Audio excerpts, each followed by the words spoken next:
Police और अपराधियों के बीच मुठभेड़ की खबर है। सरैया थाना के रेवा में कुख्यात अपराधी राहुल कुमार उर्फ राइडर और पुलिस के बीच मुठभेड़ हुई, जिसमें अपराधी राइडर के पैर में गोली लगी है। फिलहाल उसे एसकेएमसीएच में इलाज के लिए भर्ती करा दिया गया है। दरअसल सरैया थाना के मुंगौली के रहने वाले कुख्यात अपराधी राहुल कुमार उर्फ राइडर बीते कई महीनों से फरार चल रहा था। पुलिस ने उसे हिरासत में लिया, फिर उसके निशानदेही पर उसके अन्य साथी को गिरफ्तार करने के लिए जा रही थी, तभी उसने पुलिस का पिस्टल छीनकर भागने की कोशिश की, जिसके बाद पुलिस ने जवाबी कार्रवाई करते हुए उसे पैर में गोली मारी। अपराधी राहुल कुमार उर्फ कई लूटकांड का आरोपी राइडर बताया जा रहा है। ये सरैया थाना अंतर्गत एक मुगौली गांव का लड़का जो राहुल कुमार नाम है, राहुल कुमार उर्फ राइडर, जो कि पूर्व से एक जयपुर में आइसक्रीम वाले पर गोली चली थी, उसमें ये वांछित था। कुछ दिन पहले जयपुर में भी एक पिकअप लूट कांड हुआ था, उसमें भी इनकी संलिप्तता है और बिल्कुल ही कंट्रोल फायरिंग करते थे। इन लोगों का मकसद यही था कि कैसे उसकी गिरफ्तारी हो जाए, क्योंकि एक बार तो वो भाग ही चुका था, जिसमें कि हम लोग FIR दर्ज किए थे। तो इस तरह से उनके पैर में घुटने के नीचे एक गोली लगी है।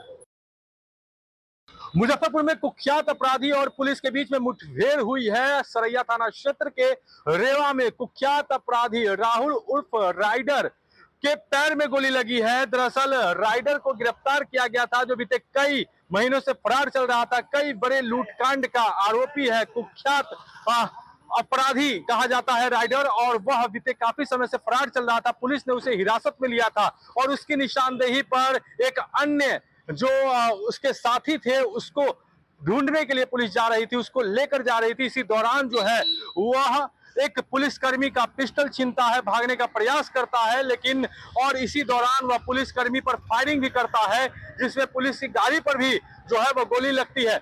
जिसके बाद पुलिस ने जवाबी कार्रवाई की और उसके बाद उस कुख्यात अपराधी राइडर के पैर में गोली लगी है। उसे फिलहाल एसकेएमसीएच लाया गया है। तमाम पुलिसकर्मी भी यहाँ पर मौजूद हैं। तो तमाम जो सीनियर पदाधिकारी है वह भी यहाँ पर मौजूद है, पहुंचे हैं एसकेएमसीएच में। कुख्यात अपराधी जिसको मुठभेड़ के दौरान पैर में गोली लगी है, उसे लाया गया है। राइडर राहुल कुमार उर्फ राइडर, जिस पर कई लूटकांड के आरोप है, कई संगीन जो है वह मामले उसके खिलाफ दर्ज है। उसी मामले में वह फरार चल रहा था। पुलिस की कई महीनों से उसकी पड़ताल थी और आज ही उसे हिरासत में लिया गया था। उसके एक अन्य साथी को भी ढूंढा जा रहा था उसकी निशानदेही पर ही, और इसी दौरान जब उसे लेकर जाया जाने लगा तभी वह बहाना से उतरा और उसके बाद पुलिस का पिस्टल छीन लिया और भागने की कोशिश करने लगा। और इस दौरान वह पुलिस पर भी गोलीबारी उसने की, जिसके बाद पुलिस ने जवाबी कार्रवाई की है। उसके पैर में गोली लगी है। फिलहाल उसकी स्थिति जो है वह सामान्य है, पैर में गोली है और एसकेएमसीएच में उसका इलाज चल रहा है। पुलिस के अभिरक्षा में उसका इलाज चल रहा है और डॉक्टर्स जो हैं वो इसका इलाज कर रहे हैं। मुजफ्फरपुर से न्यूज़ 18 के लिए प्रियांक सौरभ। खबर आपको पूर्णिया से बताते हैं, जहां के मुफस्सिल थाना के मंझेली में पुलिस पर हमला हुआ है और इस मामले पर पुलिस ने 12 लोगों को गिरफ्तार किया। बता दें कि 11 जून को 112 नंबर की पुलिस जीप और ट्रैक्टर की टक्कर हो गई थी, जिसमें ट्रैक्टर ड्राइवर के साथ पुलिसकर्मी भी घायल हो गया था। इस दौरान 100 से ज्यादा लोगों की उग्र भीड़ ने पुलिस पर हमला किया, जिसमें एक एएसआई और होमगार्ड जवान घायल हो गए थे। आक्रोशित लोगों ने पुलिस जीप को ईंट पत्थर से तोड़ दिया था और गाड़ी में भी आग लगाने की कोशिश की थी। इसी दौरान लोगों ने पुलिस का हथियार भी छीनने की कोशिश की। इस मामले में 18 नामजद और करीब 90 अज्ञात लोगों के खिलाफ मुफस्सिल थाना में FIR दर्ज कराई गई थी। मामले में करीब 50 उपद्रवियों की पहचान की गई है, जिनमें से फिलहाल 12 लोगों को गिरफ्तार कर लिया गया है, जिसमें कुल 12 लोगों को न्यायिक हिरासत में भेजा जा रहा है और अन्य जो लोग ज्ञात हुए हैं उनके विरुद्ध आगे छापेमारी करके उनको गिरफ्तार किया जाएगा। इसमें कितने नामजद और कितने अज्ञात थे? नामजद 18 थे और 80 से 90 के बीच में अज्ञात लोग थे। तकरीबन 100 से ज़्यादा लोग थे उस समय, जिनमें से 50 से 60 लोगों को आइडेंटिफाई कर लिया गया है और आने वाले दिनों में उन्हें भी गिरफ्तार किया जाएगा। खबर आपको मधेपुरा से बताते हैं, जहां बिहारी गंजी के व्यवसायी अविनाश सिंह के ठिकानों पर आईटी की टीम ने छापेमारी की है। जानकारी के मुताबिक अविनाश सिंह के 4 ठिकानों पर घंटों छापेमारी चली और इस दौरान आईटी की टीम ने अविनाश सिंह की अचल संपत्ति के कागजातों की भी जांच पड़ताल की।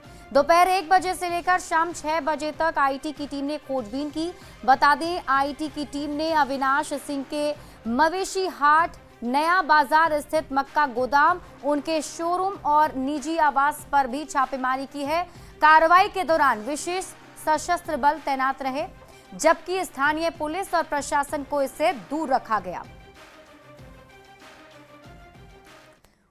और इसी बीच आपको दरभंगा से बड़ी खबर बताते हैं, जहां कारोबारी से 5 लाख रुपए की लूट की गई है। चाय पत्ती व्यापारी जयशंकर सेठ के साथ लूटपाट की वारदात को अंजाम दिया गया है। मोटरसाइकिल सवार अपराधी ने लूट की है। 5 लाख रुपए से भरा बैग लूट लिया है।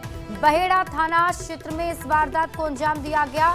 धरौरा और नायर बांध के बीच ईंट भट्टा के पास की वारदात बताई जा रही है। और अगली खबर आपको जमुई से बताते हैं, जहां कोर्ट में कैदी को शराब देने की कोशिश की गई और पानी की बोतल में शराब छिपाकर लाई गई थी। जमुई कोर्ट परिसर में पानी की बोतल में शराब लेकर युवक पहुंचा था। शक होने पर पुलिस ने जांच की तो उसमें शराब मिली, जिसके बाद आरोपी आशीष कुमार को गिरफ्तार कर जेल भेज दिया गया है। आरोपी पंचायती राज पदाधिकारी के साथ मारपीट के मामले में जेल में बंद कैदी ऋषि राज को शराब देने आया था। कैदी ऋषि राज की जमुई कोर्ट में सुनवाई के लिए पेशी थी।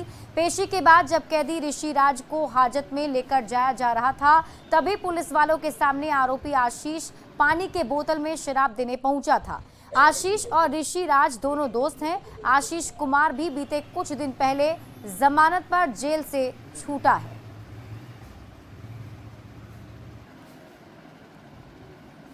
पटना से आपको इस वक्त की बड़ी खबर बता दें, जहां दुल्हिन बाजार थानाध्यक्ष निलंबित कर दिए गए हैं। थानाध्यक्ष भृगुनाथ निलंबित कर दिए गए। पटना एसएसपी अवकाश कुमार ने कार्रवाई की है। काम में लापरवाही बरतने का आरोप है थानाध्यक्ष पर। डीजीपी विनय कुमार ने लापरवाही की जांच के आदेश दिए थे। पालीगंज अनुमंडल पुलिस अधिकारी 2 ने रिपोर्ट सौंपी है। जांच रिपोर्ट के बाद ये बड़ी कार्रवाई की गई।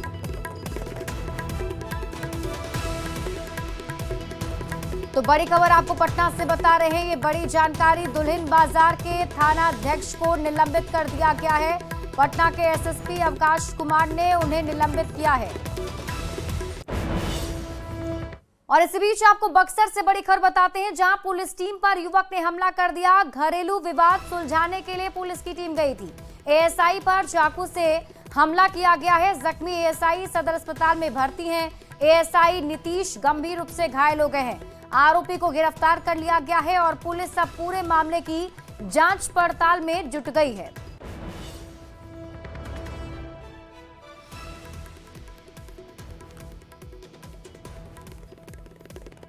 तो बक्सर से आपको बड़ी खबर बता रहे हैं, एएसआई पर चाकू से हमला किया गया। दरअसल पुलिस की टीम विवाद सुलझाने के लिए पहुंची थी, लेकिन एएसआई पर ही हमला कर दिया गया। जख्मी एएसआई का अस्पताल में इलाज चल रहा है। एएसआई नीतीश कुमार गंभीर रूप से घायल बताए जा रहे हैं। पुलिस ने आरोपी को गिरफ्तार कर लिया है। जांच पड़ताल की जा रही है। पूरे मामले की जांच में पुलिस की टीम जुट गई है और फिलहाल एएसआई की हालत गंभीर बताई जा रही है। बता दें कि घरेलू विवाद का मामला सामने आया था और उसे सुलझाने के लिए पुलिस की टीम मौके पर गई थी, लेकिन एएसआई पर ही चाकू से हमला कर दिया गया, जिसमें एएसआई जख्मी हो गए हैं। सदर अस्पताल में उन्हें भर्ती कराया गया है। नीतीश कुमार उनका नाम बताया जा रहा है। जैसे ही जो नीतीश कुमार जी थे उनके पीछे दौड़े तो उस पर उन्होंने जो एक किचन नाइफ जो होता है, घर में जो किचन का नाइफ का इस्तेमाल किया था, उसका इस्तेमाल करते हुए उनके ऊपर सर पर प्रहार किया। इसमें उनको सर में इंजरी हुई और फिर हम लोगों ने जब उनको सदर अस्पताल में बेसिकली इलाज करवाया। खबर आपको लखीसराय से बताते हैं, जहां के बांकुड़ा जंगल में नक्सलियों की बड़ी साजिश नाकाम की गई है। सर्च ऑपरेशन के दौरान एसटीएफ की टीम ने 10 किलो का हार्ड स्किन पाइप आईडी बम बरामद किया है। जानकारी के मुताबिक नक्सलियों ने पुलिस को ट्रैप करने की साजिश रची थी। हालांकि बम निरोधक दस्ता ने आईडी बम को भी डिफ्यूज कर दिया है। रखा गया, प्लान किया गया था। उसके बाद STF के द्वारा मुझे कॉल आया। उसके बाद CRPF का मदद से, जो BD टीम है उसकी मदद से उसको हम लोग नष्ट कराए हैं और अभी सर्च ऑपरेशन जारी है, हम लोग सर्च कर रहे हैं। खबर आपको कैमूर से बताते हैं, जहां न्यूज 18 की खबर का बड़ा असर हुआ है। कैमूर के रामपुर प्रखंड के उत्क्रमित मध्य विद्यालय झाली में विद्यालय अवधि के दौरान चिकन पार्टी मामले में बड़ी कार्रवाई की गई। विभाग ने कार्रवाई करते हुए 9 शिक्षकों को तत्काल प्रभाव से निलंबित कर दिया है, जबकि 2 शिक्षकों पर निलंबित करने की अनुशंसा की गई है। साथ ही सभी शिक्षकों पर प्रपत्र गठित कर विभागीय कार्रवाई भी की जाएगी। ये कार्रवाई 2 सदस्यीय जांच रिपोर्ट के आधार पर की गई। जिला शिक्षा पदाधिकारी ने मामले की जानकारी देते हुए बताया कि 28 मई को विद्यालय अवधि में चिकन पार्टी की गई थी, कार्रवाई भी की जाएगी। मधेपुरा से आपको बड़ी खबर बताते हैं, जहां JNKT मेडिकल अस्पताल के लिफ्ट में बच्चा फंस गया। करीब 1 घंटे तक लिफ्ट में फंसा रहा बच्चा। काफी मशक्कत के बाद उसे लिफ्ट से बाहर निकाला गया है। और आपको बता दें कि जब तक बच्चा अंदर फंसा था, परिजनों की सांसें अटकी हुई थी। तस्वीरें आपकी टीवी स्क्रीन पर उस लिफ्ट की दिखा रहे हैं। JNKT मेडिकल अस्पताल है, जहां लिफ्ट के अंदर एक बच्चा फंस गया। करीब 1 घंटे तक बच्चा लिफ्ट के अंदर ही रहा। ये तस्वीर जो आप देख रहे हैं उस लिफ्ट की है। इसी लिफ्ट के अंदर बच्चा करीब 1 घंटे तक फंसा रहा था। काफी मशक्कत के बाद बच्चे को बाहर निकाल लिया गया है।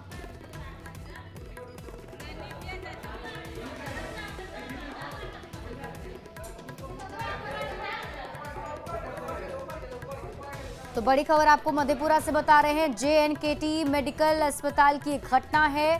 तस्वीरें आपके टीवी स्क्रीन पर उस लिफ्ट की जिसके अंदर बच्चा फंस गया। जानकारी के मुताबिक लिफ्ट के अंदर करीब 1 घंटे तक बच्चा फंसा रहा। जैसे ही जानकारी लोगों को मिली, लोगों ने कड़ी मशक्कत कर बच्चे को बाहर निकाल लिया है। देखिए, बिहार के सबसे बड़े अस्पताल PMCH में अब स्किन एंड VD विभाग का भी पता आज से बदल गया और अब स्किन के मरीजों का नए भवन में अत्याधुनिक सुविधाओं के बीच इलाज होगा। PMCH के वर्ल्ड क्लास बिल्डिंग के उद्घाटन के बाद आज 10वां OPD भी नए भवन में शिफ्ट कर दिया गया है और अधीक्षक ने इसकी शुरुआत भी कर दी है। दुनिया के दूसरे सबसे बड़े अस्पताल PMCH में लगातार OPD के शिफ्टिंग का काम जारी है।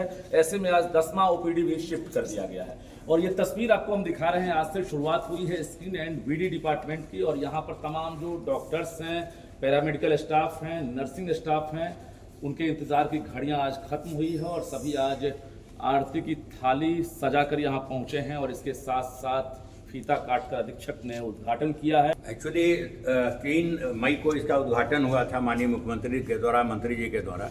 तो उसके बाद से हम लगे हुए थे कि मैक्सिमम जो भी यहाँ OPD है वो शिफ्ट हो जाए। ओरिजिनली 6 OPD यहाँ शिफ्ट होना था, लेकिन जो है HOD लोगों के सहयोग से, खास करके अभी जो हम शिफ्ट कर रहे हैं तो इनका तो दूसरे टावर में था, लेकिन इनको रिक्वेस्ट किया कि भाई आप यहाँ चले ही, बहुत अच्छा हो जाएगा और ये तैयार हो गई।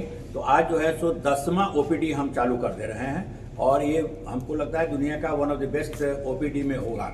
एम्स वगैरह चाहे कहीं भी है, हमको लगता है किसी से कम नहीं है। बहुत खुशी की बात है क्योंकि जो पुराने OPD में हम लोग देखते थे, पेशेंट कतार में खड़े रहते थे, धूप में, चिलचिलाती हुई धूप में हमारे पेशेंट्स खड़े रहते थे। बहुत बार बारिश के समय में वहाँ पानी का जमाव हो जाता था, जिसकी वजह से पेशेंट को पानी में खड़ा रहना पड़ता था। तो ये तो बहुत बड़ी उपलब्धि है हमारे लिए कि हम इंफ्रास्ट्रक्चर तो आपको मिल गया, सारी सुविधाएं हैं, संसाधन है। और अब क्या लग रहा है, कोई शिकायत आपके तरफ से या मरीजों की तरफ से कोई शिकायत तो नहीं रहेगी फ्यूचर? नहीं रहेगी, बस हम लोग को इसको मेंटेन करना है। इनिशियल शुरुआत है, अभी मेजर लक्ष्य है हम लोगों का यहाँ मेडिसिन इमरजेंसी और मेडिसिन इंडोर लाना। क्योंकि PMCH की प्रतिष्ठा पूरे बिहार में या पूरे भारत में जो है इमरजेंसी, इंडोर, इन सब विभागों के कार्य को लेकर होती है। तो मेडिसिन एक बहुत बड़ा विभाग है। इस विभाग का संचालन करना एक चुनौती है जिसको हमारे अधीक्षक ने लिया है और अगर नए भवन में हम लोग सुचारू रूप से मरीज को अच्छी सेवा दे पाते हैं तो हम लोग माननीय मुख्यमंत्री जी के सपने को साकार करें। मेडिकल कॉलेज के मामले में दुनिया में सबसे बड़ा अस्पताल और ये सपना साकार हुआ है माननीय मुख्यमंत्री जी का, क्योंकि उनका ड्रीम प्रोजेक्ट था और ये हमारे लिए नहीं पूरे बिहार वासियों के लिए गौरव का विषय है। जाहिर है ओपीडी की शुरुआत हो रही है और अब जुलाई में इमरजेंसी की शुरुआत होगी, तब एक तरह से पीएमसीएच बिहार के लिए मील का पत्थर साबित होगा। रजनीश कुमार, न्यूज़ 18, पटना।